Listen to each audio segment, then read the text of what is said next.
Halo semuanya, kembali lagi bersama dengan Bunda Mai IBN.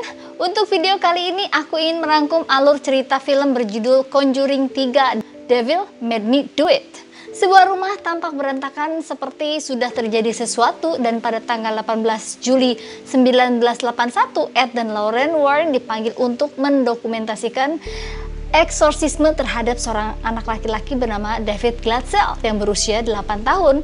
Satu orang lagi yang akan terlibat di dalam eksorsisme yaitu Pastor Golden. Anyway, sebelum mulai videonya, seperti biasa aku ingatkan kalau video ini jadi bakal full konten spoiler. Tentunya ya aku sarankan kepada kalian untuk menonton film originalnya. Tapi kalau masih penasaran, please ya simak video ini sampai selesai. Tapi sebelum masuk ke pembahasan, jangan lupa klik dulu tombol subscribe dan lonceng notifikasinya agar kalian tidak ketinggalan dari video-video terbaru dari Bunda Mai IBN. Oke, kita akan lanjutkan ceritanya. Ami, seorang pria yang adalah pacar dari kakak David yang bernama Debbie, menghiburnya untuk apa yang sudah terjadi sebelumnya. Bahwa David adalah seorang anak pemberani. Pemberani bukanlah tidak pernah merasa takut ya. Mereka takut tapi mampu untuk bertahan. Tidak lama setelah itu, Pastor Golden pun tiba. Arnie pun turun untuk menyambut Pastor, dan David yang sedang sendirian di kamar segera masuk ke toilet, dan setelah mendengar suara gedoran pintu yang sangat kuat, pintu toilet pun digedor dan tampak ada seseorang yang berusaha untuk membuka pintu. David bersembunyi di bathtub dengan menutup tirai. Gedoran itu berhenti, tapi di atas besi penyangga tirai itu seperti ada sebuah tangan dan keran air memutar dengan sendirinya, dan air darah segera mengucur membasahi David. Anak itu pun berteriak yang mengundang perhatian keluarganya. Ayahnya mendobrak pintu kamar mandi dan menemukan David yang sedang duduk di samping lemari. Tiba-tiba dia menyerang dan menikam kaki ayahnya. Ed langsung menahan David dan meminta pastor untuk melakukan ritual pengusiran setan sekarang juga. Mereka pun segera turun ke bawah, dan roh yang merasuki David itu terlihat sangat kuat. Bahkan dia sempat mencoba bertahan dan membuat goresan di dinding. David pun segera diletakkan di meja.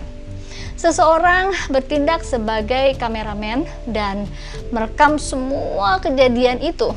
Sedangkan pastor itu mulai mengucap sabda. Lawrence yang mencoba menguatkan David untuk melawan roh jahat dalam tubuhnya. Sekilas seperti melihat sebuah gambaran altar, meja bergetar dengan hebat dan pastor menciprotkan air suci ke David sambil memohon bantuan Tuhan. David beringas dan berasap. Tak berapa lama, semua perabotan terlimpar ke arah mereka dan mengenai si pastor. Angin bertiup kencangnya disertai suara tawa iblis. Ed mengambil alih tugas pastor dan membacakan sabda, tetapi ya tidak berfungsi. David semakin tidak karuan dengan melipat badannya. Terus Arnie pun terpental di saat menyuruh iblis itu meninggalkan David. David lalu menyerang Ed dan berkata, "Aku akan menghentikan jantungmu." Lauren kembali seperti sebuah ritual pemujaan setan di kepalanya. Arnie lalu menarik David dan mengatakan, "Tinggalkan dia dan ambil aku." Sedangkan Ed masih mencoba bertahan dengan rasa yang tidak nyaman dengan jantungnya. Dari saling tatap mata antara David dan Arnie, iblis itu sepertinya sudah pindah ke tubuhnya Arnie dan situasi kembali normal. Ed menyaksikan hal itu tapi tidak dapat memberitahukan ke Lauren dan dia pingsan. Dikatakan bahwa eksorsis yang dilakukan kepada David dimaksudkan untuk mengakhiri berbulan-bulan kesengsaraan. Tapi bagi Arnie Johnson itu baru ini permulaan. Peristiwa tragis menjadi pemberitaan nasional dan menuntun Ed serta Lauren Warren pada penemuan paling jahat sepanjang karir. Ed dinyatakan terkena serangan jantung dan ada beberapa prosedur yang harus diterapkan sebagai langkah penyelamatan. Di tempat lain ya, Arnie bermimpi tentang kejadian yang menimpanya. Hari itu mereka semua tuh berpikir bahwa semua sudah berakhir. David pun kembali normal dan menjalani kehidupan seperti biasanya. Kotak sereal tampak bergerak dan terjatuh ke lantai dengan sendirinya di depan mata Arnie. Dia pun mendekati kotak itu dan ternyata ada seekor tikus yang berlari pergi. Arnie pun mengintip sebuah lubang di dinding yang dimana si tikus itu terlihat masuk ke dalam. Di saat dia membalikan badan, ada sosok asing yang langsung menyerangnya dan menghilang begitu aja. Merasa itu mungkin hanya halusinasi, Arnie tidak terlalu begitu ambil pusing ya dengan apa yang terjadi dan melanjutkan aktivitasnya. Sewaktu dia ingin menebang pohon, ada seseorang yang memandangnya dari jendela kamar dan menghilang setelah Arnie menoleh ke arahnya. Alat pemotong yang dipegangnya tadi tiba-tiba tuh nyala dan mengagetkannya. Cerita kembali ke rumah sakit ya. Ed akhirnya pun siuman dan hal yang pertama diucapkan adalah menyuruh Lauren untuk menghubungi keluarga Glatzel untuk mengingatkan bahwa iblis itu sudah merasuki Arnie. Lauren pun segera melakukan apa yang Ed minta, tapi sayangnya di rumah itu Bruno menyalakan musik yang sangat keras sehingga tidak ada yang mendengar suara telepon yang berdering. Arnie sendiri terlihat tidak enak badan. Lauren lalu berinisiatif menelpon kantor polisi yang pada saat itu dijawab oleh Officer Thomas. Ini memang terdengar aneh, tapi Lauren tetap mengungkapkan bahwa akan ada tragedi yang terjadi di tempat penitipan hewan Rookville. Kita akan kembali ke Arnie ya. Dia semakin merasa tidak baik dan tiba-tiba di dalam Debbie berteriak. Arnie yang mendengar itu langsung menghampiri Debbie dan melihat Bruno yang sedang bertingkah aneh dan berubah menjadi hantu. Arnie langsung menarik Debbie untuk pergi dari sana. Sebenarnya apa sih yang dilihat oleh Arnie? Hanyalah ilusi saja.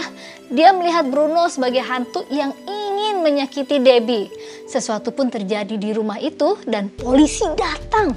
Dan Arnie terlihat berjalan lewat seperti zombie yang tidak merespon dunia luar. Ketika polisi memanggilnya, barulah dia tersadar dan berkata sepertinya dia sudah membunuh seseorang.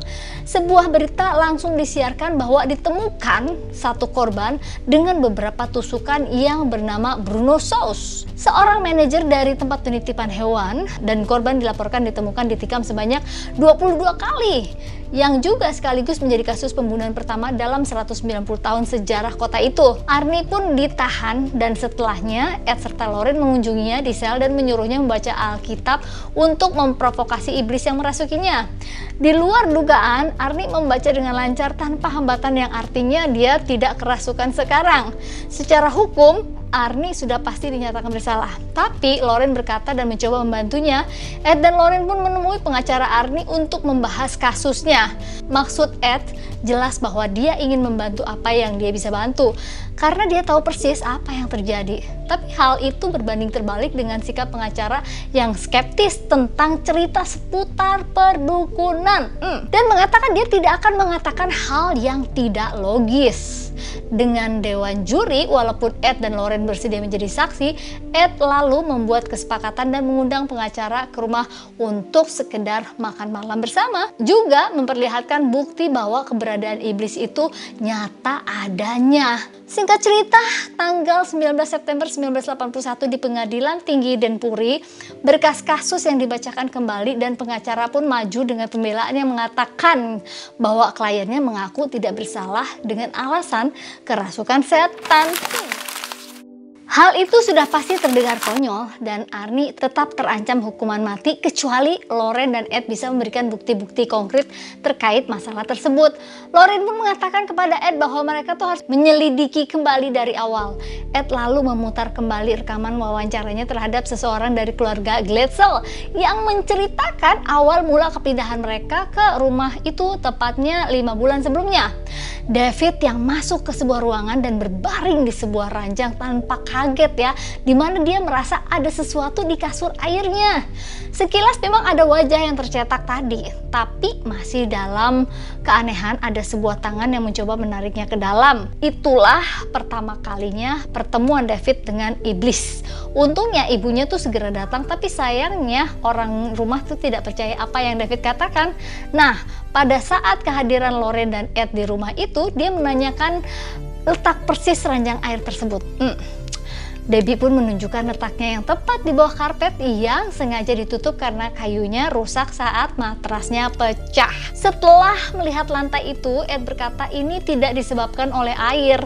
Mereka pun memeriksa sebuah terowongan di luar rumah untuk tahu apa yang terjadi dan apa yang ada tepat di bawah lantai yang rusak itu. Lauren merangkak masuk, semakin banyak tikus dan sebuah bungkusan misterius di antara para tikus. Lauren pun membukanya dan itu lebih terlihat seperti kerangka kepala hewan.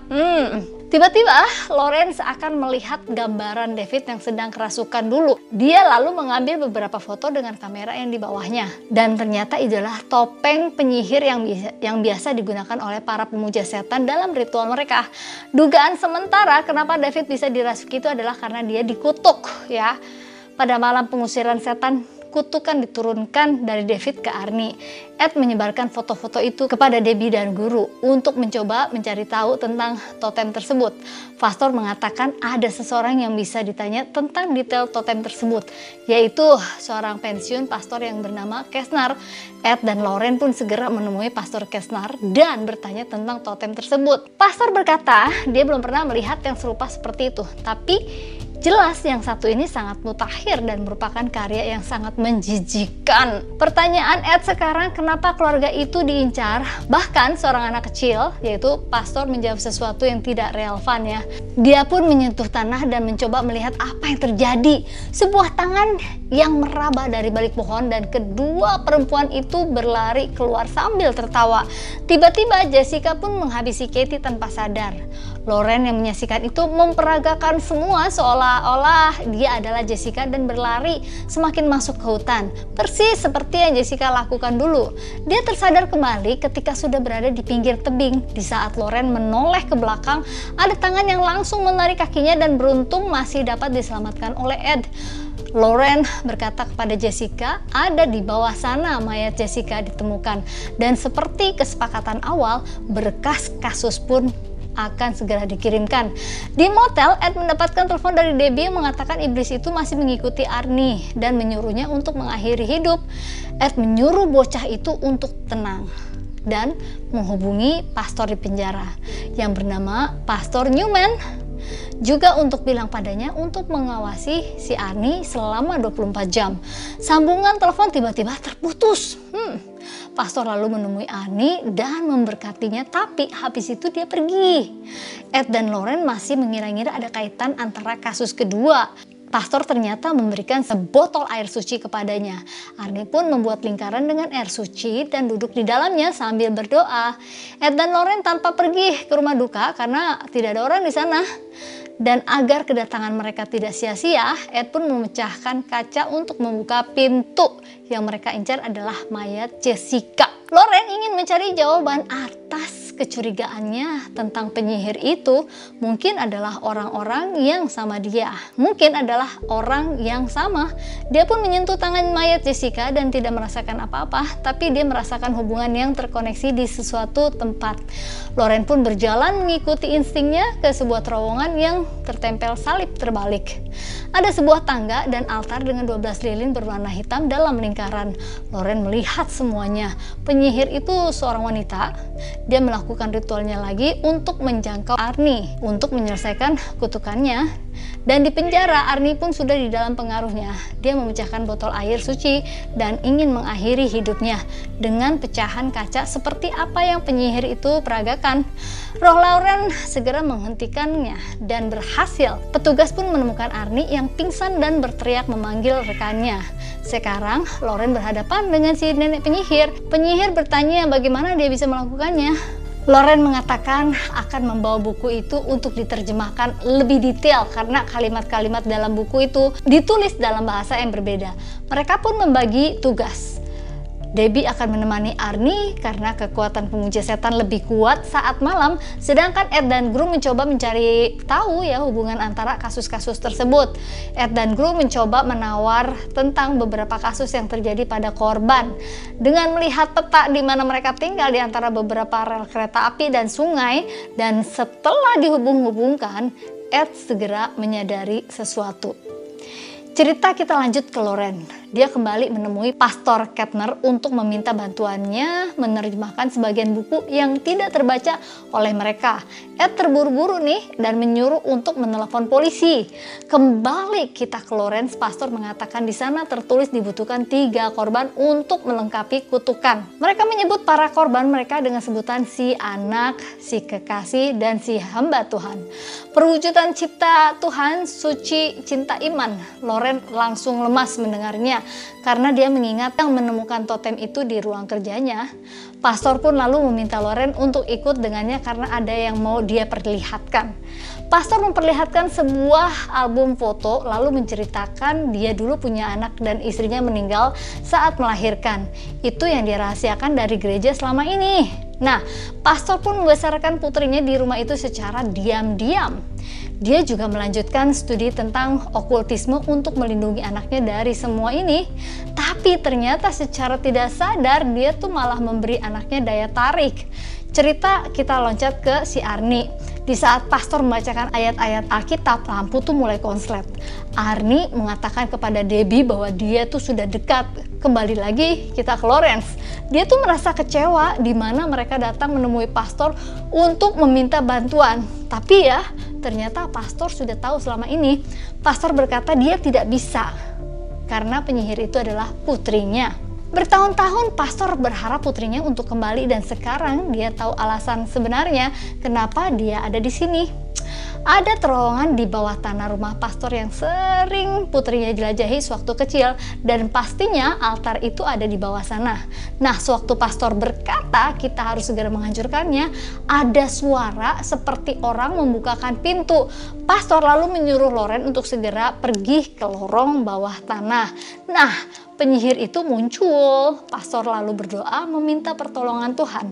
Penyihir itu sudah tidak punya hati dan langsung menghabisi ayahnya sendiri. Melihat apa yang terjadi dengan pastor, akhirnya Lawrence menemukan altar penyembahan di sana. Altar itu begitu kokoh dan susah untuk dibalik. Sedangkan penyihir itu sudah semakin dekat. Ed sampai di rumah itu dan mendengar teriakan istrinya. Sementara Ed yang sedang membuka pintu besi yang digembok di dalam. Lawrence pun masuk ke dalam permainan si sang penyihir yang membuatnya melihat dirinya yang lain seperti sedang bercermin ya. Akhirnya dia tertangkap juga oleh penyihir dan akan ditusuknya. Lawrence menghantamnya dengan batu lalu kabur. Ed berhasil masuk ke dalam terowongan, tapi sayangnya dia tuh bertemu dulu dengan penyihir dan meniupkan sesuatu di matanya. Penyihir itu lalu berjalan ke altar dan ingin menuntaskan ritual. Ed menjadi tidak terkontrol dan melayangkan kapaknya kemana-mana. Di rumah sakit, Arnie pun mulai merontak. Pastor membacakan ayat-ayat tapi nggak mempan. Arnie semakin beringas dan situasi di ruangan itu semakin mencekam, di mana lampu-lampu penerangan pada pecah semua. Pastor membacakan doa Bapa Kami, sedangkan Ed juga mengincar Lawrence yang di matanya sudah pasti entah setan mana yang dia lihat. Nah, Lawrence tuh berteriak pada Ed untuk memikirkannya lagi. Dan kembali kita ke Arnie, borgol tangannya yang kini terlepas dan badannya bergerak dengan gaya berantakan. Pastor terus melakukan pengusiran dari tubuh Arnie dan terangkat. Dan di saat dia ingin mengarahkan pecahan kaca ke lehernya, kali ini Debbie menahan tangannya. Di terowongan Ed masih menggila. Lawrence mencoba mengirim pesan lewat batin dan terus mengingatkan enakan cinta mereka yang kuat. Dalam otaknya Ed mengingat awal masa-masa pertemuannya dengan Lawrence dan bagaimana dia dulu jatuh cinta kepada Lawrence. Ed lalu melayangkan kapaknya tepat membelah altar itu. Arnie langsung terjatuh dan sadar. Penyihir itu datang menemui Ed dan Lawrence sambil mengancungkan pisau. Ed berkata, kutukanmu sudah hancur. Tangan penyihir itu tiba-tiba seperti tergelincir, begitu juga dengan badannya. Penyihir telah menjanjikan jiwa kepada iblis dan dia tidak akan pulang ke neraka tanpa sebuah jiwa.